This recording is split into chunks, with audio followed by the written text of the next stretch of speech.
Saudara, kasus yang menimpa komedian Muhadli Aco menunjukkan bahwa kritik terhadap kualitas barang dan jasa rawan dibungkam dengan dalih pencemaran nama baik. Apakah Aco memang pantas dipidana dan bagaimana konsumen bisa mendapatkan perlindungan?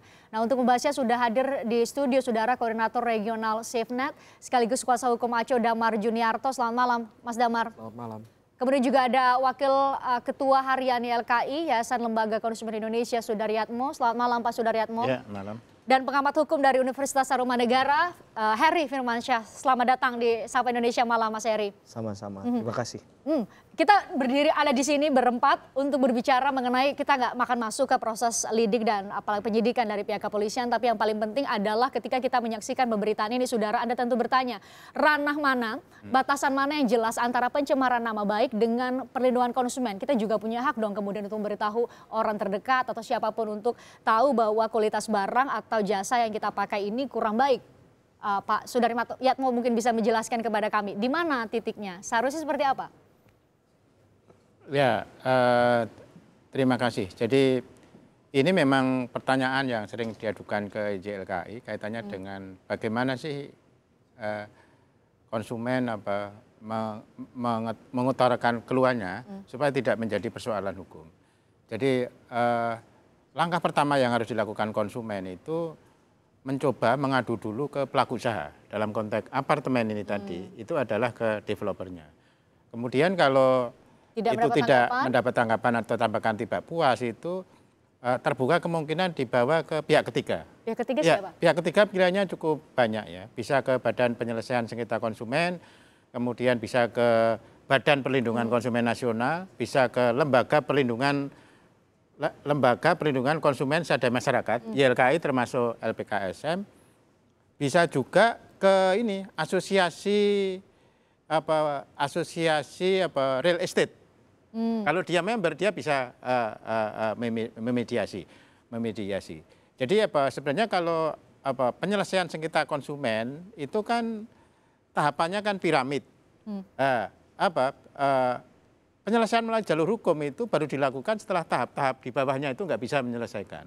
Dan hukum pun juga diutamakan perdatanya dulu, bukan pidananya dulu kan gitu. Jadi ini memang ya? Dari kasus Aco itu ada lompatan penyelesaian. Jadi kita melihat bahwa di level antara konsumen dengan pelaku usaha pun belum optimal sebenarnya. Belum optimal, kemudian pihak ketiga juga belum dipakai, terus ini langsung ke pidana. Ini menurut saya ada kasus ini mestinya bisa diselesaikan mediasi. Iya, betul. Di luar dari proses hukum yang ada. Ya. Pak Sudaryatmo, apa yang Anda sebutkan tadi beberapa lembaga tadi kan kemudian belum tentu semua orang tahu. Betul. Kalau misalnya orang terlanjur mau menuliskan semacam cuitan atau tulisan di blog seperti Aco misalnya, itu dalam perspektif perlindungan konsumen dibenarkan? Ya, sebenarnya gini ya Pak, di pasal 4 Undang-Undang Perlindungan Konsumen itu diatur hak-hak konsumen. Salah satu hak konsumen adalah konsumen itu berhak menyampaikan pengaduan atau keluhan. Memang tidak ada aturan pelaksanaan kemana dia mengadu tadi, tapi secara umum tahapannya yang seperti saya sebutkan tadi. Pertama ke pelaku usaha, kemudian ke asosiasi pelaku usaha, ke pihak ketiga, termasuk juga ke surat pembaca, ke media, itu juga bagian dari media konsumen mengutarakan keluhannya. Karena pentingnya konsumen menulis surat pembaca, kemudian menulis di blog, share itu adalah ini ada dimensi kepentingan publik sebenarnya. Dia juga jadi artinya kasus ini juga menjadi lesson learned kepada publik agar tidak mengalami nasib yang sama kan gitu. Jadi itu dia poinnya. Ketika aduan kita atau keluhan kita dilakukan atau dibuat dalam rangka untuk kepentingan publik tadi, itu dibolehkan? Ya, boleh. Jadi satu itu. Kemudian yang kedua, apa yang disampaikan itu memang fakta-fakta yang ada evidennya kan gitu. Jadi kalau brosur ya memang ada brosurnya gitu loh. Brosur ada buktinya. Kemudian yang ketiga tidak bersifat melakukan judgement, melakukan penghakiman terhadap pihak tertentu. Penghakiman tadi, dan juga address-nya itu ditujukan kepada pelaku usaha, bukan ke individu, bukan ke personal kan gitu. Anda masih bisa mengakses tulisan Aco sebenarnya saudara di blog pribadinya muhadli.com ya, muhadli.com. Saya masih sempat membaca hingga tadi baca terakhir masih bisa diakses dan Anda bisa melihat bagaimana Aco menuliskan hal itu. Saya ke Mas Heri. Mas Heri, ini jadi orang takut pasal 27 Undang-Undang ITE nomor 11 tahun 2008 ya. Nomor 11 tahun 2008, jangan-jangan saya bikin cuitan untuk ngajak atau memberitahu teman-teman saya atau orang-orang terdekat saya bisa kena nih pasal ini. Menurut Anda, dari perspektif Anda, apa batasan yang jelas antara pasal 27 dengan tadi, ranah perlindungan konsumen, kebebasan kami untuk berekspresi dan mengatakan atau mencegah lebih banyak orang lagi dalam rangka kepentingan publik tadi untuk jangan sampai mengalami nasib yang sama seperti saya? Ya, pasal 27 ayat 3 Undang-Undang ITE ini dapat juga kita katakan sebagai pasal karet ya. Karena terlalu mudah untuk ditarik ke kanan ke kiri gitu. Kemudian sangat mencelakai bagi orang-orang yang tidak paham bagaimana menggunakan elektronik, barang elektronik, kemudian itu digunakan di dunia maya. Jadi sangat potensial untuk kemudian banyak orang yang terjerat kasus ini. Jika kita lihat dalam konteks yang tadi dikatakan, sebenarnya demi kepentingan umum, kemudian untuk membela diri, itu dapat saja seseorang sebenarnya dikecualikan dalam pasal 27 ayat 3 ini. Karena bagaimanapun kita harus bicara tentang faktanya tadi, itu apakah orang ini punya legal standing tadi, bersentuhan langsung tidak. Dia penghuni di apartemen itu dan lain sebagainya ya? Betul, dengan data dan fakta tadi, maka dia tidak bicara tentang opini yang membabi buta. Nah, persoalan semacam ini mungkin akan banyak ditemui di luar sana. Tapi persoalannya, apakah semua orang berani speak up seperti Bang Aco misalnya? Ada orang yang menikmati sebenarnya dari kasus Bang Aco, dalam tanda petik ya, setelah ini menghasilkan hal positif, tentunya semua orang merasakan hal yang baik dari kasus ini sebenarnya. Kemudian orang concern terhadap jasa dan janji dari para developer dan sebagainya. Catatan kita adalah bahwa ini bisa jadi lesson learned benar, jadi pembelajaran bersama. Bahwa dalam kaitannya, kalau kita lihat di Dewan HAM PBB, persoalan-persoalan semacam ini ketika dikaitkan dengan penghinaan dan pencemaran nama baik tidak langsung dibawa ke ranah pidana, tapi diselesaikan secara ranah perdata. Maka orang per orang tadi yang menyelesaikannya. Sehingga kalau kita lihat tadi statement di awal diskusi kita malam ini, itu diminta untuk bertemu. Bukan bertemunya di pengadilan. Karena kalau kita lihat esensi hukum pidana, saya mengajar hukum pidana dari awal. Profesor-profesor saya di Universitas Gadjah Mada selalu mengatakan bahwa kalau kita belajar tentang hukum pidana itu jadikan last resort sebagai upaya terakhir. Terakhir ya? Ya, karena apa? Bicara tentang pidana, bicara nestapa, menderitakan seseorang. Dan menurut saya itu bukan hal yang menyenangkan. Dan apakah dengan mempidanakan seseorang memberikan solusi? Tidak juga.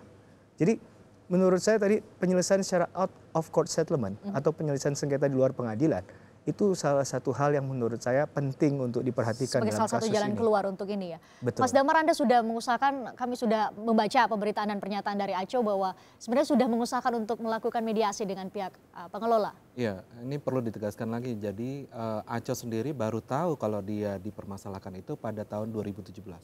Tepatnya 27 April 2017.